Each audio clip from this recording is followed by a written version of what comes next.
Good morning friends, मैं विपिन भारद्वाज। आज आपको बताऊंगा why Flipkart sellers are getting zero orders. इस टॉपिक पे बात करेंगे कि फ्लिपकार्ट पे जीरो ऑर्डर क्यों आ रहे हैं। अपलोडिंग कर दी, सब कुछ कर दिया, अपलोडिंग भी बहुत सारे प्रोडक्ट्स की कर दी, फिर भी जीरो ऑर्डर आते हैं, ऑर्डर नहीं आ रहे। मतलब ऐसा क्यों होता है ज्यादातर सेलर्स के साथ? क्यों बहुत सारे प्रोडक्ट्स अपलोड करने के बाद भी ऑर्डर्स नहीं आते हैं? इसके कुछ कारण है, वो कारण हम डिस्कस करेंगे इस वीडियो में। सबसे पहले दोस्तों मेरा चैनल सब्सक्राइब कर लेना, क्योंकि मेरा कोई सा भी वीडियो आपकी जिंदगी बदल सकता है। अगर आप ऑनलाइन बिजनेस करते हैं तो अगर आप फ्लिपकार्ट, मीशो, अमेजॉन, ग्लोरोड के थ्रू पैसा कमाना चाहते हैं, या इसके अलावा जो होलसेल पोर्टल्स होते हैं, India mart, just dial, trade India, alibaba.com, इसके अलावा भी व्हाट्सएप, इंस्टाग्राम, टेलीग्राम, यूट्यूब, किसी भी माध्यम के थ्रू अगर आप ऑनलाइन बिजनेस करते हैं या ऑनलाइन पैसा कमाना चाहते हैं, तो मैं इन सब से रिलेटेड मेरे रियल लाइफ एक्सपीरियंस की नॉलेज शेयर करता रहता हूं। इसलिए प्लीज सब्सक्राइब कीजिए मेरा चैनल।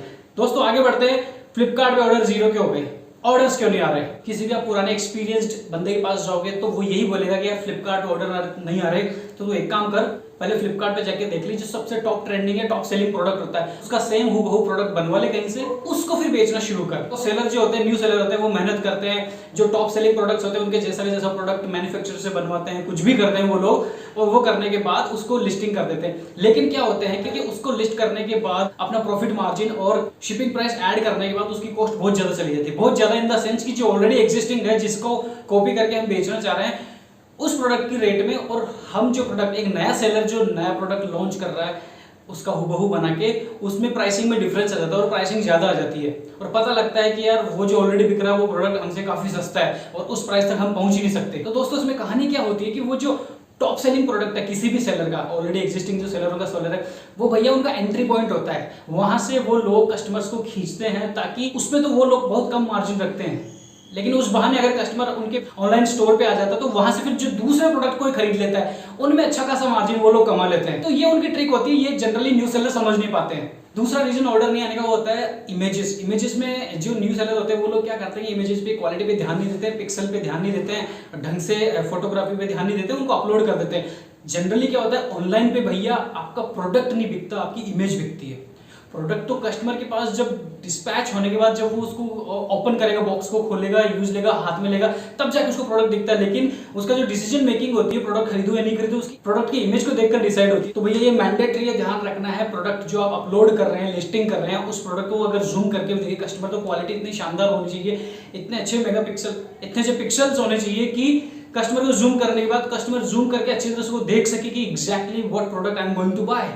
अच्छा सा मॉडल शूट कराओ, ठीक है, लड़की है तो ब्यूटीफुल मॉडल होनी चाहिए, ठीक है, और जो वो पोस्चर देती है वो अच्छे होने चाहिए, क्योंकि जो जब कस्टमर परचेज करता है तो वो अपने आप को अज्यूम करता है, अपने आप को इमेजिन करता है कि ठीक है मैं इस पर्टिकुलर प्रोडक्ट को खरीदूंगा। मान लीजिए कोई कुर्ती बिक रही है, जो मॉडल होगी वो जिस तरीके से खड़ी होती है, जितनी सुंदर वो होती है, तो जो खरीदने वाली कस्टमर होगी वो ये सोचेगी, वो अपने आप को अज्यूम करती है, वहां पर अपने आप को इमेजिन करती है कि मैं इतनी सुंदर दिखूंगी इस ड्रेस में। तो इमेजेस का ये फर्क पड़ता है।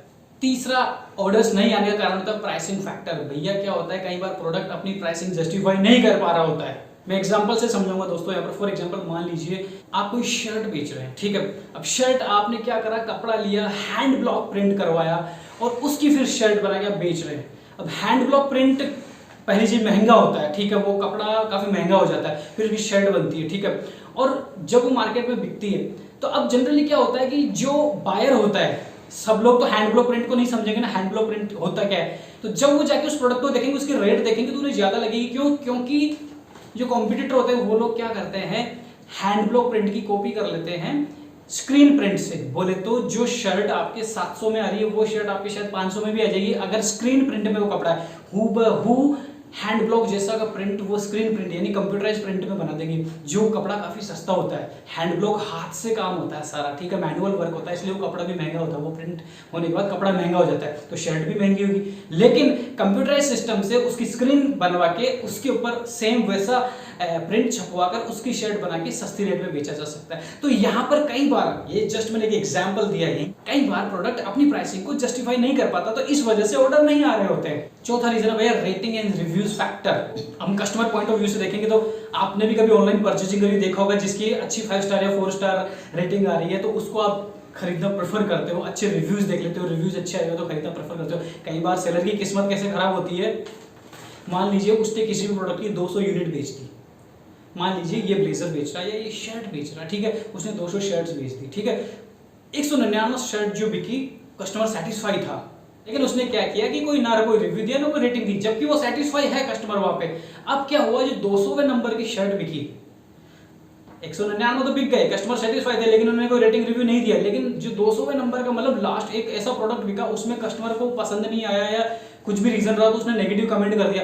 तो भैया आपने 200 प्रोडक्ट बेचे ना, उसमें सिर्फ उस एक नेगेटिव कमेंट की वजह से ओवरऑल उस प्रोडक्ट की रेटिंग नेगेटिव चली जाती है। तो इस तरह से कई बार किस्मत खराब होती है। अब इसके लिए क्या कर सकता है सेलर, क्या कर सकता है, अपनी रेटिंग और रिव्यूज इंप्रूव कर सकता है, इंक्रीज कर सकता है। वो कैसे कर सकता है, उसके ऊपर मैंने ऑलरेडी डिटेल वीडियो बनाया, जिसका लिंक है डिस्क्रिप्शन में दे रहा हूँ, आप जाके देख सकते हो कि किस तरह से आप रेटिंग और रिव्यूज इंक्रीज करते हो Amazon, फ्लिपकार्ट जैसे पोर्टल्स पर, आप ज्यादा से ज्यादा ऑर्डर्स रिसीव कर सको। और पांचवा यहाँ पर फैक्टर मैं बताना चाहूंगा, मैपिंग फैक्टर। मैपिंग आपको पता ही होगा दोस्तों, अगर आप किसी बिना ब्रांड के या बिना ट्रेडमार्क के माल बेच रहे होते हैं, जेनरिक में माल बेच रहे होते हैं, प्रोडक्ट बेच रहे होते हैं, तो जो कॉम्पिटिटर होते हैं, जो दूसरे सेलर होते हैं, वो आपकी लिस्टिंग में आके घुस जाते हैं।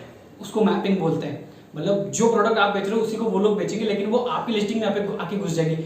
आपकी लिस्टिंग पे अच्छी 4 स्टार 5 स्टार रेटिंग आ रखी है, लेकिन वो आपकी लिस्टिंग में घुसने के बाद जिस रेट पे आप उस माल को बेच रहे हो उससे थोड़ी सी कम रेट कर देंगे, ताकि जो ऑर्डर आपको आने वाला था सेम प्रोडक्ट की कम रेट होने की वजह से आपके कॉम्पिटिटर को चला जाएगा।